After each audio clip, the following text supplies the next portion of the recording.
During her lifetime, Georgia O'Keeffe earned enormous acclaim as a painter of representational forms, flowers, leaves, shells, bones, and other architectural and natural subjects, works for which she continues to be best known today. Georgia O'Keeffe Abstraction examines a lesser-known and underappreciated dimension of O'Keeffe's achievement, namely her abstract work, and its significance to the history of American modern art. It reveals the way in which abstraction occupied a central place in O'Keeffe's work from its beginnings throughout her career, even when she was working most representationally. Moreover, it includes numerous works owned by private collectors that have not been exhibited with frequency. Thus, the exhibition provides an entirely new perspective on O'Keeffe's art, as well as her contribution to the history of American modernism. Though widely accepted today, abstraction, at its inception in the early years of the 20th century, was a deeply controversial and complex issue for artists, scholars, and the general public. The impulse toward abstraction was born from the bold desire felt by many artists working in the vanguard to create a new aesthetic that valued personal expression over mimesis. They sought to break away from the centuries-old tradition of illusionistic depictions of the natural world to create a radically new visual language.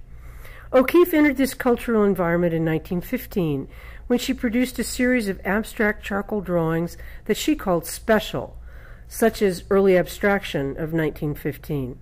Spurred by the desire to find a personal means of expression, she abandoned working with color to, quote, start all over new, unquote. O'Keeffe's palpable, organic, black and white abstract forms were indeed unique, unlike anything she or her contemporaries had created. Their elliptical and V-shaped shapes not only distinguished her work, but also remained ongoing motifs in her subsequent representational paintings, such as flowers, landscapes, shells, and bones, and other architectural and natural forms, as well as the occasional abstraction that appears in her work until the late 1950s, when she turned again almost exclusively to abstraction.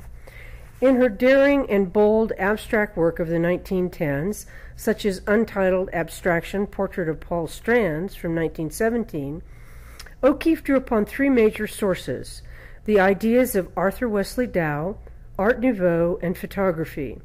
From her studies with Dow at Columbia Teachers College from 1914 to 15, and again in the spring of 1916, O'Keeffe realized the potential of Japanese design principles as a means of looking beyond the Western mimetic tradition to discover a unique means of personal expression.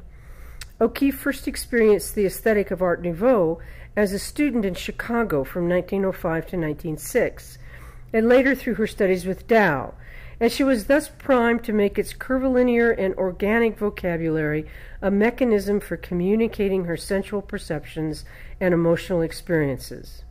In 1918, O'Keeffe moved to New York at the invitation of Stieglitz, and soon began translating what she had discovered through her exploration in watercolor into dynamic and brilliantly colored abstract oil paintings and pastels, such as Series 1 from the Plains of 1919. By the mid-1920s, she began producing large-scale, close-up paintings of flowers, leaves, and trees, as if seen through a magnifying lens, that betray the influence of modernist photography, as in Flower Abstraction of 1924. O'Keeffe worked with Stieglitz in the darkroom, spotting his photographs, and of course saw photographs by Stieglitz and his contemporaries, especially Paul Strand, many of which relied on close cropping and unusual angles to capture the essence of their subjects. She soon began translating photography's simultaneous compression of near and far space, as well as its reliance on specific types of framing and viewpoints into high-key color abstractions. Over the next 5 years, she produced some of the most remarkable, dynamic, and brilliantly colored oil abstractions of her entire career. In 1923, when the critics overwhelmingly responded in Freudian terms to both the representational and abstract works in her first large solo exhibition, organized by Stieglitz that year, O'Keeffe increasingly turned to representational painting. In subsequent annual exhibitions of her work, she often succeeded in persuading Stieglitz to limit the number of abstractions they included.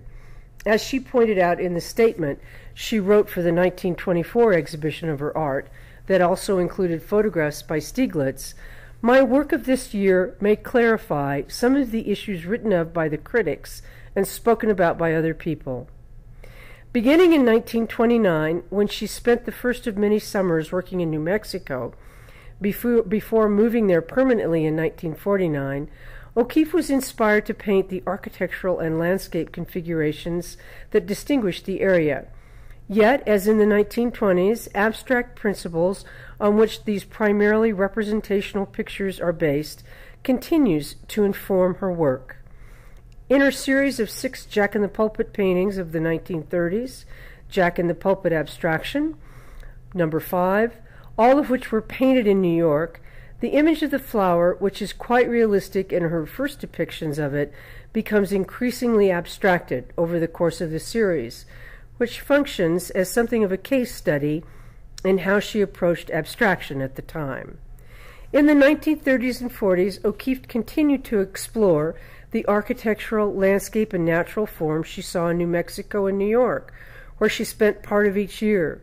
In fact, her New Mexico landscape of the 1930s and early 1940s are so site-specific that they seem nearly exact replicas of the places in the landscape that had inspired her. But their representational components actually served as foils that allowed her to explore once again the abstract shapes that she had adopted as her personal language in the 1910s, and which she found occurring naturally in the New Mexico landscape. By the late 1940s, many of her landscape paintings are entirely abstract, as in Black Place 3, 1945. As she began the first of several airplane trips around the world in 1959, O'Keeffe was inspired to draw and paint earth and water forms that she observed from the sky. The shapes in these works are highly simplified and are easily read as pure abstractions, as in Sky Above Clouds 3 / Above the Clouds 3 from 1963. She continued to work almost exclusively in abstraction at this point, and among her last work is a series of watercolor abstractions she began in the mid-1970s, after macular degeneration had compromised her eyesight, and she could no longer work independently. Untitled, or Abstraction Red Wave with Circle, 1979, is an example.